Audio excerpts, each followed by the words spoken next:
सत्संगी का धर्म है सत्य को देखना, सूर्य को देखना, परमात्मा को देखना।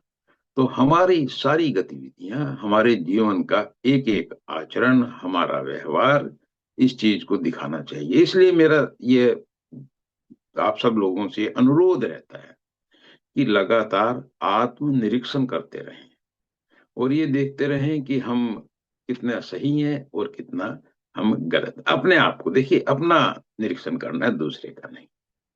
दूसरे ने कड़वी बात बोली तो हमें उसको नहीं ठीक करना, हमें अपने आप को समझाना है कि ये बात हमें कड़वी क्यों लगी। इसका मतलब है कहीं ना कहीं अहंकार इतना प्रबल है कि यह चीजों का रस लेना नहीं छोड़ रहा है। जब तक हम दुनिया की चीजों का रस नहीं छोड़ेंगे, परमात्मा नहीं मिलेगा। तो इसी चीज के लिए सदगुरु महाराज ने ये कहा कि यह मनुष्य का जीवन मिला है, इस दुनिया में रहते हुए, इस दुनिया में रहते हुए भी दुनिया से अलग कैसे हो, तभी उस सत्य को देख पाएंगे। हाँ विजय भाई, हम आगे बढ़ते हैं, आपके पास आते हैं। हाँ जी। मैं संजीव भाई से प्रार्थना करूंगा, अगर कोई आश्रम से हैंड रेज है किसी बहन का या भाई का, किसी का, वो हैंड रेज कर लेगा और मैं इतनी देर अपनी बात को आगे बढ़ाता हूँ। एक बीबी जी हैं, आई है जी, डेरे के अंदर है बीबी। काफी उम्र भी है, कोई 80-85 साल के होंगे। उनका जवान पोता ने शरीर छोड़ दिया जी। और पोता भी शराबी, मतलब बहुत बड़ा एक नंबर का कह सकते हैं जी, और सारे उल्टे सीधे काम। तो अब वो विचलित है जी बहुत भी। किसी तरीके से बाला आंटी ने दया करी तो वो ले आए उनको आश्रम, भी चलो आपका मन ठीक हो जाएगा। तो आज बहुत बात की उन्होंने मेरे से, मैंने बहुत प्रयास किया। तो मैंने उनको 8 साल पहले की बात याद दिलाई। मैं कहा बीबी याद कर, आज से 8 साल पहले भी आपने ये बात महाराज जी के सामने गुफा में बैठ के की थी, आप जी से की थी, मैं साथ खड़ा था जी। तो उसने कहा था जब भी, महाराज जी मैं तो सिर्फ आपके पास इसलिए आई हूँ भी मेरे पोते को ठीक कर दो बस। तो आप जी ने एक ही लाइन में एक जवाब दिया था भी बीबी, किसी की चिंता न कर, अपनी चिंता कर और अपने आप को देख मैं कहाँ खड़ी हूँ। तो अब वो पोता 8 साल बाद चला गया। अब वो यूं भी कह रही है, अभी मुझे दुखी कर रखा था उसने बहुत, लेकिन कहती क्या करूं, दिक्कत बहुत है सिस्टम में। तो जो मेरा अपना मानना है, पता नहीं ठीक है पता नहीं गलत है जी, मैं भी उसी में हूं। हम, डिमांड है जो हमारी मांग है हम सबकी, वो अपने लिए तो है नहीं जी बिल्कुल भी। वो तो हम संसार के लिए मांग रहे हैं सब कुछ। ज्यादा अगर ठीक भी करना चाहते हैं, संसार को ठीक करना चाहते हैं, मांग भी संसार को रहे हैं और संसार के लिए मांग रहे हैं। अपने लिए तो कोई डिमांड कर ही नहीं रहे बिल्कुल भी अपना अपना भी देखना है। तो मेरा तो यही मानना है भाई, अपने अपने लिए ही जितनी भी हमारी हालत है वो सारी, ये जो खराब है, हमारा मन खराब कह लें, जब हम संसार के लिए ये चीजों को इकट्ठा करने में लगे हैं, संसार को ठीक करने में लगे हैं, संसार तो ठीक होगा नहीं जी।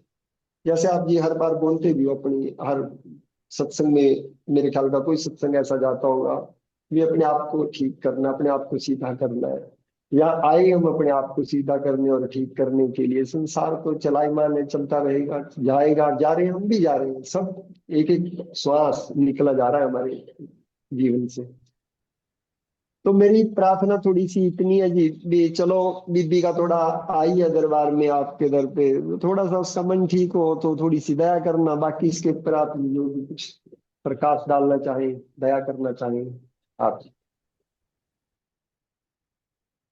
विजय भाई, जैसे आपने कहा, जो भी हम पहले भी चर्चा की है, क्योंकि ये एक सत्य है। ये है, हर बार हम सुनते हैं, परिवारों में घट भी रहा है, अपने परिवारों में घटा है, हमने खुद भी देखा है। ये आवागमन इस संसार का एक सत्य है। सत्य क्या है? कोई आया है, वो जाएगा। हम देख रहे हैं, हर रोज देख रहे हैं। और ऐसा नहीं कि साल में एक बार होता है, ये हर रोज देखते हैं। और ये इसलिए है, ये हमको जगाने के लिए है। सोते हुओं को जगाने के लिए है कि इस संसार में अगर कोई आया है वो जाएगा, कोई ऐसा नहीं है जो सदा रहेगा। पर ये चीजें हमें इसलिए हैं कि हम इनसे कितना लिप्त हैं, परिवार से कितना लिप्त हैं। अगर ये चीज हमारी समझ में नहीं आती, मैं बहुत से सत्संगियों को जानता हूँ विजय भाई, जिनके परिवार में इस प्रकार की घटना घटे, 40-40 साल हो गए हैं, वो आज भी दुखी हैं, वो सत्संगी हैं। हमें जब भी हम ये बात करते हैं तो हमको ये भूल जाते हैं कि भाई ये जो जीवन है, आपने कहा ना कि हम संसार की चीजें इकट्ठी कर रहे हैं, हमें हमें ये पता है कि मनुष्य का जीवन इस सृष्टि का सिरमौर है। सबसे बढ़िया जीवन, सबसे बढ़िया योनि ये मनुष्य की योनि है। पर इस योनि में हमको इस संसार में उलझाने के लिए भी परमात्मा ने बहुत चीजें बना रखी हैं। जैसे आपने कहा कि हम ये नहीं सोच रहे हैं कि हम अपने लिए कुछ करें। हम अपने लिए क्या है, देखिए अगर हम सही मायने में देखें, ये शरीर भी अपना नहीं, शरीर मात्र एक साधन है परमात्मा की भक्ति का। हमने मालिक की भक्ति छोड़ दी और इस शरीर की भक्ति, अब शरीर की भक्ति भी करें केवल इसलिए कि ये स्वस्थ रहे तो बहुत अच्छा है, पर हमने संसार में आकर के इस शरीर को संसार बना दिया। जैसे मैं ये मानता हूं कि हमारा जो परिवार है, देखिए हर परिवार में ये तो एक बड़ी घटना है, आदमी दुखी है। मैं उनको भी जानता हूं कि जहां मृत्यु का मतलब नहीं है, पर संसार की संपत्ति ने, बंटवारों ने, घर को अलग अलग करने ने इतना दुखी किया हुआ है कि भजन सिमरन भी उन सत्संगियों का छूट गया है। इसका मतलब क्या है, हम ये नहीं समझे हैं कि ये संसार है क्या। जैसे मैं अभी बात कर रहा था, क्योंकि हमारा मुंह सूरज की तरफ नहीं है, हम परछाई की तरफ देख रहे हैं और परछाई को ही वास्तविकता समझे बैठे हैं। अर्थात जो संसार में आया, जैसे हम आपने बीबी का जिक्र किया, उनका पोता था, पोता इस संसार में अपने कर्म लेके आया, अपने कर्म किए और उसके अनुसार से जो भी उसको परमात्मा ने सही समझा उसको अपने पास जल्दी बुलाया और उसको किसी दूसरी योनि में भेजा, क्या क्या किया वो परमात्मा जाने। पर बहन को, हमारी बहन को ये समझना चाहिए कि ये जो जीवन की घटनाएं हैं इनसे हम सीखें कि यहाँ स्थिर रहने वाला कुछ नहीं है। हमारा शरीर भी स्थिर रहने वाला नहीं है, ये भी केवल कुछ समय के लिए मिला है। अब भी अगर हम जाग जाएं, अब भी हम मालिक की भक्ति में लग जाएं, तो जब जागे तभी सवेरा। जब भी हम जाग जाएंगे और हम परमात्मा की, देखिए परमात्मा की भक्ति को भी समझना है। परमात्मा ये नहीं सोचता कि हम बैठ करके उसका नाम लें, राम राम करें। जब हम राम राम भी करते हैं तो अपने मन की शुद्धि के लिए करते हैं।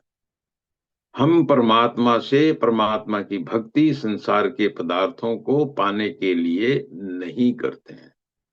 संसार तो कभी किसी का नहीं रहा, हमको भी चले जाना है, एक दिन सबको जाना है।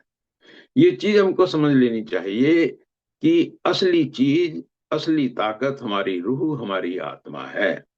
तो हमारा पूरा ध्यान इस चीज पे हो कि हमारी रूह इस संसार से रहते हुए भी उस मालिक के साथ कैसे जुड़ सकती है। उस मालिक के साथ तभी जुड़ सकती है जब संसार से टूट जाए। संसार में हम ये समझें कि ये तो एक नाटक है, हम आए हैं यहाँ अपना काम करने के लिए आए। हम जैसे अब स्कूल जाते हैं, स्कूल जाते हैं स्कूल में सीखने के लिए, वो हमारा घर नहीं है, सीखेंगे आगे को चलेंगे। वहां पे हमारी कितना लगाव होता है, थोड़ा सा लगाव, बाद में वो भी खत्म हो जाता है। हमने मैंने आईआईटी रुड़की से इंजीनियरिंग की, उसके बाद में आज तक एक बार गया। इसका मतलब लगाव नहीं है ज्यादा। संसार में हर चीज के साथ जितना उसके साथ हमारा संबंध है, जितना उसके साथ हमारा रिश्ता है, उतनी देर तक हमें उसके साथ उतना ही संपर्क कर, उतना ही व्यवहार करना है। उसके साथ चिपक के नहीं बैठना है। जब ये बात बोलता हूं तो मैं ये बात परिवार के लिए भी कहता हूँ, ये बात मैं धन संपत्ति के लिए भी कहता हूं कि ये सब चीजें होनी है। जो मेरे परिवार है, अब मैं ये नहीं कह रहा हूं कि परिवार जाएगा, क्या पता पहले मैं ही चला जाऊं, कौन जाए, छोटी सी बात है। मैं वैसे ही चर्चा कर रहा हूँ। एक दिन मैं बैठा था, सेजल के साथ मेरी बात हो रही थी, तो मैंने कहा कि मेरे पापा और मेरी मम्मी। बोले आपके पापा कौन? मैंने कहा वो तो चले गए, क्या हो गया? मैंने कहा वो तो मालिक के पास चले गए। क्यों चले गए? मैंने कहा बेटे सबको जाना है, आप भी जाओगे? मैंने कहा "हाँ, मुझे भी जाना है बेटे, टाइम आएगा मैं भी जाऊंगा, मैं भी जाऊंगी"। मैंने कहा आपको भी जाना है, जो दुनिया में आया है बेटे सबको जाना है, बट आप अभी उसके बारे में ना सोचो, अभी आप छोटी हो। देखिए पता कुछ नहीं है, पर कई बार बच्चे घबरा ना जाए इसलिए मैंने उसको ये बात कही। पर हमको तो, जो हम समझदार बोल रहे हैं अपने आप को, हमको तो ये मालूम होना चाहिए। और जब जाना है तो ये भी सोचना चाहिए, यहाँ हमारा जीवन 30 साल, 40 साल, 50 साल, 60 साल था, पूरा जीवन इसकी तैयारी में बिता दिया। और जो असंख्य अरबों साल से हम मालिक से बिछड़े हुए हैं, बिछड़ी हुई रूहें हैं, वहां से निकल के आई हैं, वहां के लिए क्या किया हमने? हम इन्हीं चीजों में उलझे बैठे हैं। जैसे मैंने स्कूल का उदाहरण दिया, मैं कहता नहीं नहीं मैं स्कूल छोड़ के नहीं जाऊंगा, मैं तो स्कूल में ही रहूंगा, मैं स्कूल से बाहर निकलूंगा ही नहीं, मैं तो इन्हीं टीचर के साथ रहूंगा।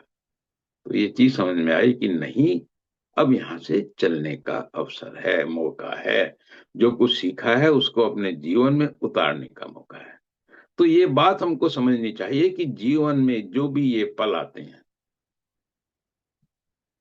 देखिए मैं पहले भी बताया कि कई बातें मैं सोचता हूँ।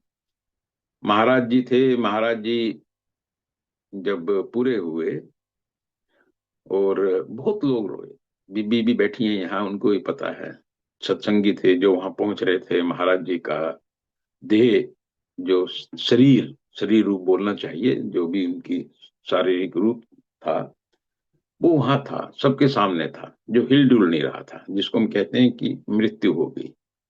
बट मुझे लगा ही नहीं कि महाराज जी चले गए। मुझे पता है उन जैसी रूहानी ताकत हम लोगों के साथ सदा सदा है। ना मुझे उस दिन लगा, ना मुझे आज लगा। उनका जाना मुझे किसी भी प्रकार से जाना नहीं लगा। यही बात हमको समझनी चाहिए कि जो बाकी आत्माएं हैं, जो हमारे साथ संपर्क में हैं, जो हमारे साथ किसी ना किसी संबंध के साथ जुड़ी हुई हैं, और जो नहीं जुड़ी हुई हैं वो भी। देखिए पहली बात तो ये है, हमें ये समझना चाहिए, सब आत्माएं उस परमात्मा का रूप हैं, उसका रंग है, उससे अलग नहीं है। जब हम आत्मिक तौर पर एक ही पिता की संतान हैं, तो हमको ये भी समझना चाहिए कि हम सब एक हैं, हम अलग अलग नहीं हैं, एक ही पिता के पुत्र हैं। और एक बात और भी हमको समझनी चाहिए, हमारी आत्मा का गुण धर्म वही है जो परमात्मा का है। परमात्मा से हम अलग इसलिए हैं क्योंकि हमने अहंकार को पैदा किया हुआ है। अहंकार मतलब संसार के साथ जोड़ का ही एक नाम अहंकार है, संसार के साथ चिपकन का ही एक नाम अहंकार है। जो हम कहते हैं हमें अहंकार छोड़ना है, तो हमको अपने आप को निर्मल बनाना है, संसार की मैल से अलग करना है। और संसार की मैल अलग करने का ये सुअवसर है हमारे साथ। जब भी ऐसी घटनाएं होती हैं परिवार में, समाज में, और भी जो दुख मुसीबत आती हैं, जो कष्ट आते हैं, वो सब हमें निर्मल करने के लिए है, हमारी मलिनता दूर करने के लिए। अगर किसी ने कड़वी बात कही वो भी इसी के लिए है। ये अवसर हैं, ये सुअवसर हैं, इनका हमको लाभ उठाना चाहिए। अब जैसे हमारी बहन है, उनके परिवार में, जैसे आपने कहा कि पोते की वजह से दुखी थे, फिर भी उसके जाने से भी दुखी हैं, रहता तो भी दुखी, जाने से भी दुखी। हमको समझना चाहिए कि हमारे, हो सकता है हमारे दुख को ठीक करने के लिए ही मालिक ने उसे अपने पास बुला के एक अच्छे जीवन में भेज रहे हैं, ताकि अब वो जो गलतियां उसने की वो गलतियां ना करे और एक अच्छा जीवन बिताए। तो उसके लिए हमारा यही कर्तव्य बनता है, हमें परमात्मा से प्रार्थना करनी चाहिए, दादी होने के नाते, कि हे परमात्मा, इस रूह को अपने चरणों में स्थान दे, उसको एक सही मार्ग दिखा, ताकि वो आगे तेरी भक्ति करके तेरे साथ जुड़ सके। और वही काम हमें अपने आप करना चाहिए। अगर हम इसी रोने धोने में लगे रहेंगे, इसका मतलब है हम अभी सत्संगी नहीं बने, हम अभी गुरु के जीव नहीं बने, अभी हम गुरुमुख नहीं बने। सारवचन में गुरुमुख और मनमुख की बहुत अच्छी व्याख्या की है। अभी भी हम मनमुख हैं, मन के कहने में लगकर माया के साथ जुड़े हुए हैं। तो इस माया से अलग होने का जो ये अवसर आया है, इसका लाभ उठाना चाहिए। मुश्किल जरूर है, पर असंभव नहीं है। हम तो अरदास कर सकते हैं, गुरु महाराज जी से प्रार्थना कर सकते हैं, रिक्वेस्ट कर सकते हैं कि हे मालिक, अपने बच्चों को इस प्रकार के दुखों को सहन करने की ताकत दे, और उनको ताकत दे और रास्ता दिखा, ताकि वो इन चीजों से निकल करके इनके असली मकसद को समझ करके जीवन के असली मकसद की तरफ लग सके। विजय भाई, पर यह बात भी सत्य है कि जिसके जीवन में गुजरती है, उसके लिए इन चीजों से अलग होने में बड़ी दिक्कत होती है। जैसे मैंने कहा, मैं ये भी जानता हूं कि, और ये बात तो हमें पता नहीं है कि हमने तो पिछले जन्म के दुखों को भी अपने साथ बांधा हुआ है। आज भी हमको पता नहीं है। बहुत से कष्ट, बहुत से दुख, बहुत सी मुसीबतें हमारे इस जीवन की हैं ही नहीं, युगों युगों से, जन्मों से साथ में चल रही।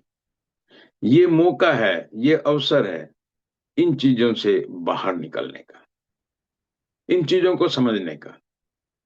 संसार को छोड़ने की आवश्यकता नहीं है। संसार को छोड़ेंगे तो हम कैसे अपने आप को इससे निर्मल करेंगे? इसमें रहते हुए, इसमें अपना बर्ताव करते हुए चीजों को समझना है। थोड़ी सी बात बोलूंगा। किसी बच्चे ने मेरे से एक बात कही। बच्चा तुम इसलिए क्योंकि मेरे लिए सारे ही बच्चे हैं, मतलब अच्छी आयु में, युवक बोल दीजिए, और युवा से भी थोड़ी सी और, कि भाई हम बिजनेस करते हैं, गुरु जी का नाम लेके बिजनेस करते हैं, और बिजनेस किया, हम सुबह आकर के उनको हाथ भी जोड़ते हैं, फिर भी नुकसान हो, तो दुख होता है। मैं जीवन में एक चीज समझता हूं कि जो कुछ दिया, मैं तो कहीं से लेके नहीं आया था। ये शरीर भी परमात्मा ने ही दिया। माँ के पेट में से जब मैं बाहर आया, तो ये शरीर मेरा बनाया हुआ नहीं, मालिक ने बनाया है। मैं तो चाहूं तो मैं एक छोटी सी उंगली नहीं बना सकता, एक पूरे पूरा शरीर भी मालिक का दिया हुआ है। जो कुछ है वो सब मालिक ने दिया। अगर मैंने एक बिजनेस बनाने की प्रयास किया, मैंने एक छोटी सी दुकान खोली, और उस दुकान में मैं बैठा हूं, ये भी मालिक का दिया हुआ है। और अगर मालिक को ठीक नहीं लग रहा है तो मालिक ले भी लेगा। तो मालिक ने दिया, मालिक ने ले लिया। बट इन दोनों हालत में, जब मालिक ने दिया उस समय मैं किस हालत में था, और जब मालिक ने लिया उस समय मैं किस हालत में हूं, ये चीजें हमको समझनी है। और दूसरा ये समझना है कि मैंने दोनों समय क्या किया। जब मालिक ने जो भी चीज मुझे दी, धन संपत्ति दी, परिवार दिया, ज्ञान दिया, प्रकाश दिया, तो भी मैं उनके चरणों में नतमस्तक, उनका दिया हुआ प्रसाद स्वीकार किया, और अपनी पूरी तन्मयता के साथ, अपनी पूरी योग्यता के साथ जो कुछ मैं कर सकता था उसको किया। देखिए, संसार में कर्म करना बंद नहीं करना है, कर्ता भाव को समाप्त करना है।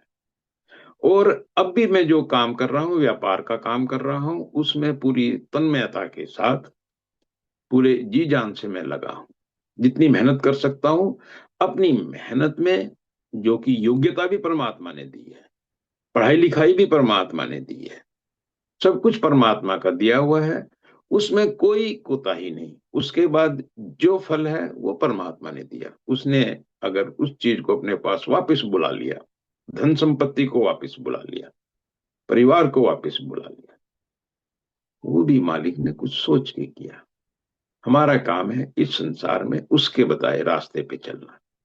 उसके बताए रास्ते पे सुख है, दुख है, जो कुछ भी है, मान है, अपमान है, सम्मान है, जो कुछ भी है, उसको हमें स्वीकार करना है। कैसे स्वीकार करना है?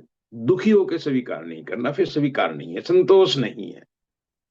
थोड़ा दिया तो भी मालिक की मौज, ज्यादा दिया तो भी मालिक की मौज, मीठा दिया तो भी मालिक की मौज। जब हम उसकी मौज में रहना शुरू कर देते हैं और ये चीजें मुझे विचलित करना शुरू कर देती, विचलित करना बंद कर देती हैं, तभी मैं ये बोल पाऊंगा कि हम मालिक के बताए रास्ते पे चल रहे हैं। तभी मैं ये कह पाऊंगा कि अब हमारा मुख उस परमात्मा की तरफ है। अभी हमें परछाई वगैरह कुछ दिखाई नहीं दे रही, अब तो सिर्फ उसका प्रकाश दिखाई दे रहा है। अंधकार भी तभी होता है जब मुंह हमारा प्रकाश की तरफ नहीं है। तो एक ही बात है जीवन में, और इसी प्रकाश को बढ़ाने के लिए ही हम यहाँ आपस में चर्चा कर रहे हैं, एक दूसरे के साथ उनके अनुभवों को साझा कर रहे हैं, सीख रहे हैं एक दूसरे से। मैं तो आज भी खुले दिल से आप सब लोगों की बातें सुन करके और अपने अनुभवों को ठीक करके अपने जीवन को सुधारने का प्रयास करता हूं, और यही मेरी इच्छा रहती है कि आप लोग भी इसी प्रकार से जिस मकसद के लिए मनुष्य का जीवन है उस राह पर चलें, आगे बढ़ें, बढ़ते रहें। हो सकता है कई बार गिरेंगे, हो सकता है गलती होगी, वो मालिक हमें रास्ता दिखाएगा। भरोसा रखने का है, विश्वास रखने का है उस मालिक पर, क्योंकि सब कुछ उसका है, सारी माया जाल सब कुछ उसी का है, वो हमारा है। बस यही मन में रखना है, तू ही तू, तू ही तू, तू ही तू। जब मैं अपने आप को छोड़ दूंगा, अहंकार को छोड़ दूंगा, बस वो पल होगा जब मैं मालिक के साथ जुड़ करके एक हो जाऊंगा। तो हमारा जीवन का मकसद उस मालिक के साथ एक रूप होना है, ताकि हम इस आवागमन के चक्र को छोड़ सकें। इस संसार के जो संसार है, इसमें हमारा जीवन मरण समाप्त हो जाए। तो फिर एक मरने से क्या डरना, जिस मरने से जग डरे मेरे मन आनंद, मरने ही से पाइए पूर्ण परमानंद। तो हमें इस जीवन को समझना है कि ये जीवन सिर्फ उस परमानंद की प्राप्ति के लिए मिला है। विजय भाई। ठीक है जी। कल अ, गुरु महाराज जी की दया से जी हरि पर हिंदुआन, जहाँ आप जी के बहुत प्रेमी प्यारे जीव हैं, वहाँ सत्संग था जी कल रात को। तो बड़े प्रेम के साथ, बड़े आनंद के साथ सत्संग संपन्न हुआ। और आते समय गुलशन वकील मेरे साथ था जी, तो उसने एक सवाल पूछा जी। तो आश्रम में ही है, तो मैंने तो उसकी कोई बात का ज्यादा जवाब नहीं दिया। सुशीला ने एक दो बात की उससे, पर फिर मैंने उसको भी कहा कि आज रात के प्लेटफार्म पे ये खुद ही पूछ लेगा। तो अगर आप जी की इजाजत हो तो वो बैठा है यहीं पे गुलशन भी, तो अपनी बात वो पूछ सकता है जी, कह सकता है जरूर विजय भाई, जरूर। जी। पर उनको अपने पास बैठा करके यहाँ से उनकी बात वो बोलें, क्योंकि जो, हाँ, उधर बैठे हैं ना, वहां से बोलने में फिर या तो इको होती है, उधर कुछ सिस्टम में प्रॉब्लम है। आपने बहुत अच्छा स्थान अपने लिए छांटा हुआ है, यहाँ से सही प्रकार से बातचीत हो जाती है।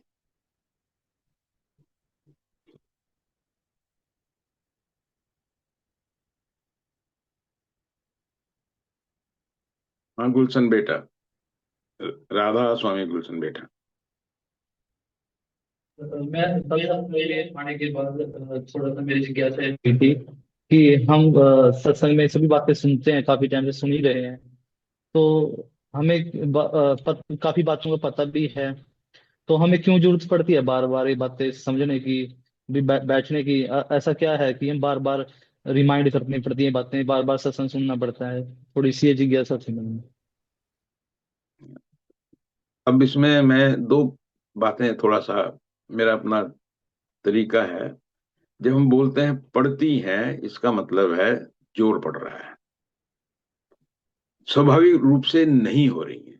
आप मेरी बात समझे, हम किसी को ये नहीं कहते कि हमको पानी पीना है, पीना पड़ता है।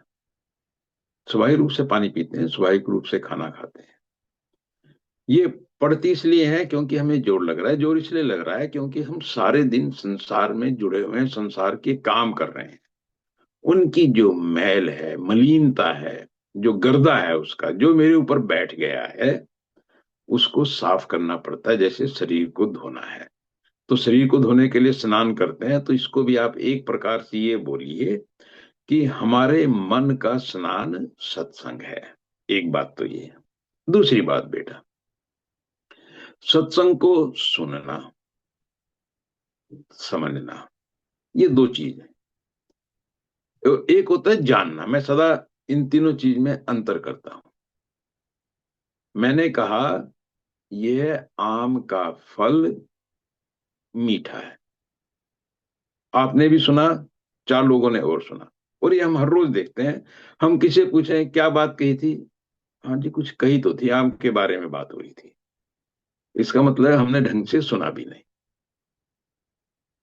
हमने ये सुना कि भाई आम का फल मीठा होता है, तो ये सुनने वाली कैटेगरी में है। कोई कहे खट्टा है तो हम खट्टा भी बोल सकते हैं। अभी मैं समझा नहीं हूं। अब मुझे ये भी पता नहीं ये खट्टा क्या है मीठा क्या है, पर मुझे इतनी योग्यता आई, मुझे ये समझ में आया कि मीठा जो स्वाद लगे, खट्टा जो स्वाद ना लगे।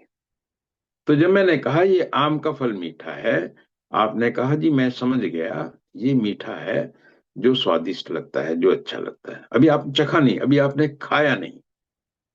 खाया नहीं है तो विजय भाई मिल गए, विजय भाई ने आम रखे थे उनके यहाँ, जैसे पहले हमारा बाग था यहीं खटोली में जहां बैठे हैं आप, उसका सारे आम के फल पकने के बाद भी खट्टे रहते थे, अचार के काम आते थे। तो विजय भाई के पास वो पेड़ था, विजय भाई ने कहा ये आम के पेड़ के जो फल हैं ये खट्टे हैं। आपने कहा पता नहीं, वहां तो बोल रहे थे मीठे हैं, आप बोल रहे हैं खट्टे हैं, तो खट्टे होते होंगे। आप समझ गए कि आम मीठा भी है, आम खट्टा भी है। आपका अपना निज अनुभव नहीं है अभी तक। मैं इसको बोलता हूं अभी तक आपको ज्ञान नहीं है। आजकल जैसे बोलते हैं ना कि हमारा व्हाट्सअप है, व्हाट्सअप से सुन के हम समझ तो बहुत कुछ रहे हैं, हमने जाना नहीं है उसको। जानना कब है, जब आपने फल खा लिया। आपने फल खाया, आम का फल आपको मीठा लगा। अब मैं आपको कह रहा हूं आम का फल तो कड़वा होता है। आप मेरी बात सुनोगे, हो सकता है मेरा सम्मान करने के लिए आप चुप भी रहो, आप आगे से बहस ना करो कि इससे क्या बहस करनी है, तो बाबा है ऐसे ही बोलते रहते हैं। बट अब आपको पता है तो मीठा है, अब आपने जान लिया है, आपका निज अनुभव है, आपका अपना अनुभव है, फिर आपको बार बार खा के देखने की भी जरूरत नहीं। तो जैसे आपने कहा कि हमारा अपना निज का अनुभव नहीं है, अभी हम ज्ञानी नहीं है, हम जाने नहीं है उसको, सुना है, ज्यादा से ज्यादा समझा है। मैं कहता हूं अगर सुना है तो भी बहुत अच्छी बात है। हम तो उस हालत में हैं गुलशन बेटा कि हम सत्संग में बैठने के बाद, 1 घंटे के सत्संग के बाद, अगर आप लोगों को पेन पेंसिल दो, उनसे कहो कि जी 4 बात लिख दो जो आपने सत्संग में सुनी, तो शायद हम 4 बात लिख भी ना पाए। समझना अलग है। समझना मतलब है कि आप कहो कि हाँ ये बात यहां तक सही है, मैं अपने जीवन में इतना करता हूं, इतना मैं नहीं कर सकता, ये दिक्कत है। वो तो समझने वाली बात है, समझने में आए नहीं, सुनने में। और सुनने में भी क्या होता है बेटे, जैसे मैंने कहा सुनने में भी अलग अलग कैटेगरी है। एक ध्यान से सुन रहा है, और एक का पता ही नहीं है उसे कि सत्संग हो रहा है क्या हो रहा है, वो अपनी दुनिया की उलझनों में उलझा हुआ है। तो ये बात खाली सत्संग के लिए नहीं है, ये बात हमारी बाकी जगह के वार्तालाप के लिए भी है। जब तक हमारा ध्यान नहीं होगा, देखिए सब काम हमारे ध्यान से होते हैं। ध्यान इस संसार में इतना आवश्यक है कुछ भी करने के लिए, अगर आपका ध्यान नहीं, आपका काम वो ठीक नहीं बनेगा।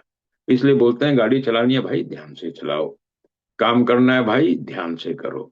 ध्यान का मतलब है आपका फोकस वहीं पे केंद्रित है, आपके दूसरी चीजों का भान भी नहीं है।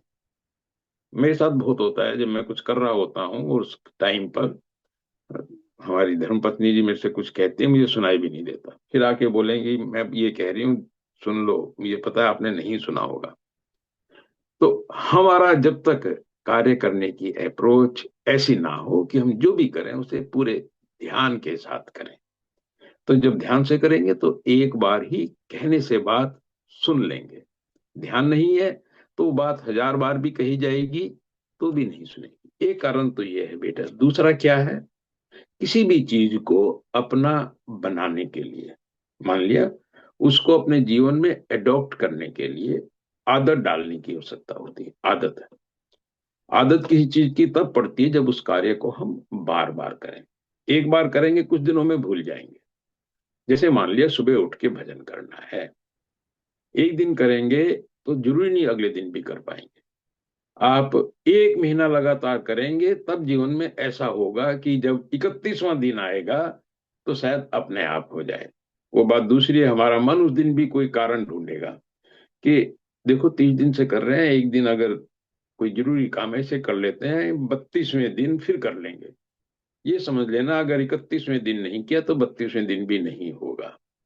तो चीजों को अपना स्वाभाविक, स्वभाव मतलब अपनी आदत बनाने के लिए, स्वाभाविक बनाने के लिए उसे बार बार रिपीटेडली करने की आवश्यकता होती है।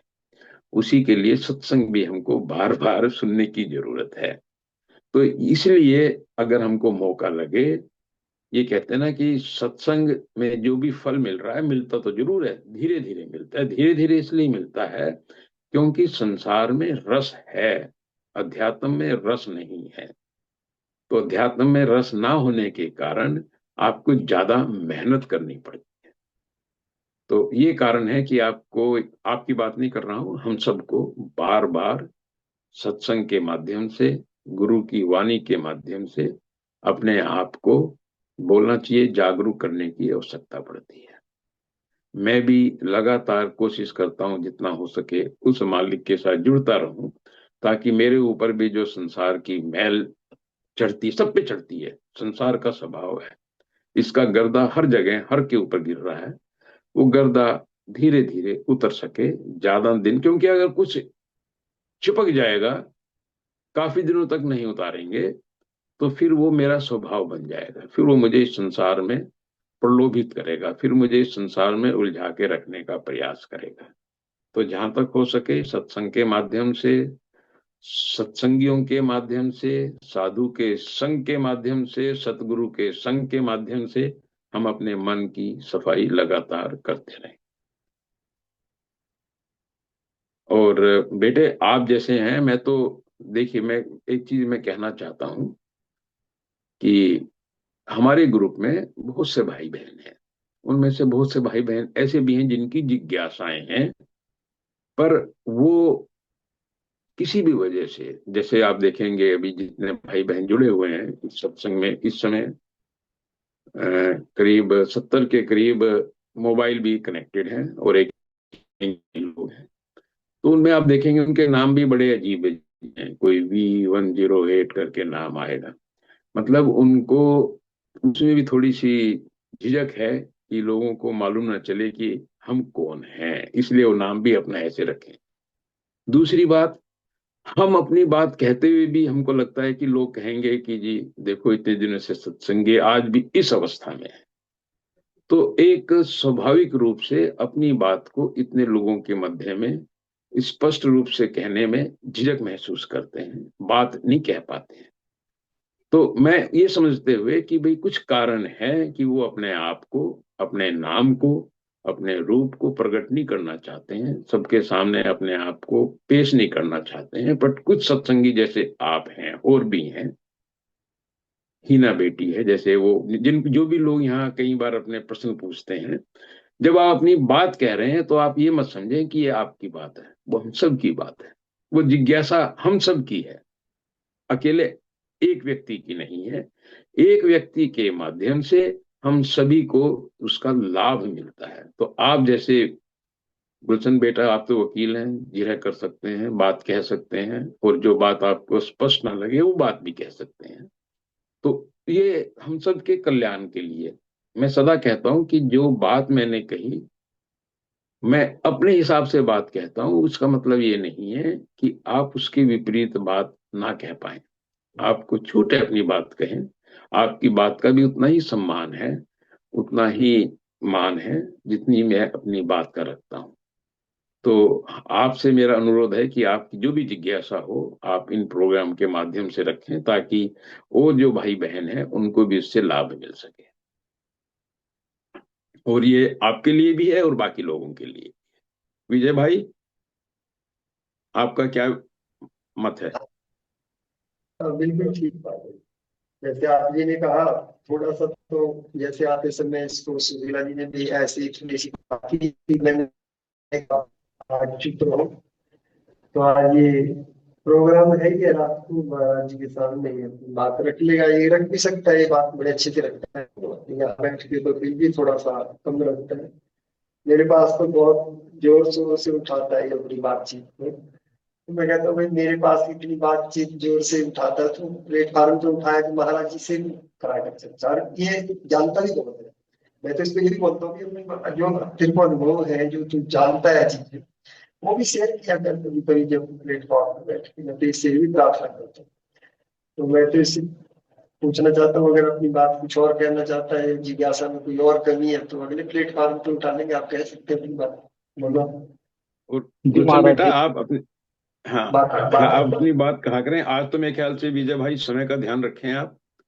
और बट हम जो ये प्रोग्राम है, इनमें मैं सभी भाई बहन को ये बात फिर से कहना चाहूंगा कि ये मत समझें कि ये मेरी बात है, ये सबकी बात है। तो उसी हिसाब से बात कहें, उसमें किसी झिझक की आवश्यकता नहीं है।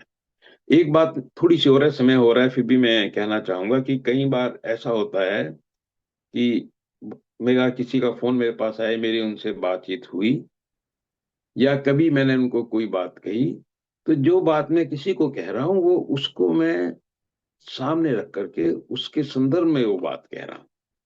और कई बार उसी बात को वो व्यक्ति किसी दूसरे रूप में, जैसा वो समझे हैं, मैं ये नहीं कह रहा हूँ इंटेंशनली वैसा कर रहे हैं, वो जब दूसरे को वो बात बताते हैं कि हमको तो ये कहा जी, और उसमें आपका जिक्र भी आया था, आपके लिए ये कहा, तो बात का कुछ और हो जाता है। तो मैं, कि अगर किसी को कोई बात किसी और व्यक्ति के द्वारा मेरे बारे में कही गई है, तो वो यहाँ पर उस बात को स्पष्टीकरण भी कर सकते हैं कि मैं क्या बात कहना चाहता हूँ। देखिए, एक चीज बहुत क्लियर है कि हर, जैसे डॉक्टर के पास जाओगे, हर मरीज के लिए सेम दवाई नहीं है। मरीज को देख करके, और जो कुछ किसी व्यक्ति ने मुझे बताया, परिस्थिति बताई, अपने बारे में बताया, जैसा वो सोच रहे हैं, उसके हिसाब से मेरा उसके साथ संवाद हुआ। तो वो संवाद उस व्यक्ति के लिए है, वो संवाद उसके माता पिता के लिए नहीं है, उसके परिवार के अन्य सदस्यों के लिए नहीं है, उसके जो समाज के दूसरे भाई बहन है उनके लिए नहीं है। उस व्यक्ति के द्वारा बताई गई परिस्थिति, उस व्यक्ति के द्वारा देखी गई घटना के हिसाब से मैंने बात कही। तो ये फॉरम है जिसके, इस फॉर्म के माध्यम से लोग अपनी बात कहें और हम चीजों का स्पष्टीकरण कर सकते हैं, ताकि अपने जीवन में हम सही दिशा में बढ़ सकें। लाइव है जी, इसलिए कि समझ चाहूंगा 5 मिनट आप जी के लिए। और अपनी दो बातें कह के मैं आगे बढ़ेंगे जी। हम भजन सिमरन करेंगे और आरती विनती करेंगे। पहली बात तो ये है जी कि आश्रम के अंदर जो दूसरा चरण था जी इसका बिस्तर भंडार का, वो पूर्ण हुआ जी। थोड़ी सी रह गया, उसको फिर कभी देख लेंगे। संगत थोड़ी कम थी जी कल और आज, 20-22 जीव थे आज सुबह में, लेकिन काम था 50 के करीब का, भारी था इस पर। लेकिन फिर भी गुरु महाराज जी की दया रही जी, बड़ी दया की उन्होंने, पूरी संगत ने पूरा लग के पूरा मेहनत से करवाई महाराज जी। तो उसका जन्मदिन पूरा हुआ, थोड़ा सा रह गया। और दूसरी प्रार्थना ये थी कि आज, जैसे आप जी की इच्छा भी है ये, आज इस बेनती के बाद 2 मिनट का ब्रेक लेने के बाद हम एक लाइव चलाएंगे, 5-7-10 मिनट का कार्यक्रम। और मैंने संजीव भाई से प्रार्थना की थी भी, जैसे जो समझना चाहता है कैसे म्यूट करें, कैसे चलाएं, वो लाइव ही इसका दिखाएंगे, सारा डेमो करके। जो कैसे जुड़े, अपनी पिक को कैसे दिखाएं, अपने आप को फोटो कैसे दिखाएं, साउंड को बंद कैसे करें, तो इन चीजों को लेके एक छोटा सा डेमो है। तो जो भी भाई बहन लाइव है, अगर वो इसमें जुड़ना चाहे इस कार्यक्रम में, ये 2 मिनट के बाद, प्रार्थना के बाद 2 मिनट के ब्रेक के बाद हम इसको दिखाएंगे। और ये आज पहले दिन इसलिए कर रहे हैं क्योंकि आश्रम के अंदर 50 के आसपास संगत बैठी है, तो ये भी इसका लाभ लेंगे। और मैं प्रार्थना करता हूँ कि अब बेनती होगी, और मैं भजन में बैठेंगे 5 मिनट के लिए, उसके बाद बेनती। और जब ऑफलाइन हो जाएगा ये सारा सिस्टम, फिर 2 मिनट में आपसे चाहूंगा और बाद में राधा स्वामी। अब आप भजन कीर्तन राधा स्वामी विजय भाई।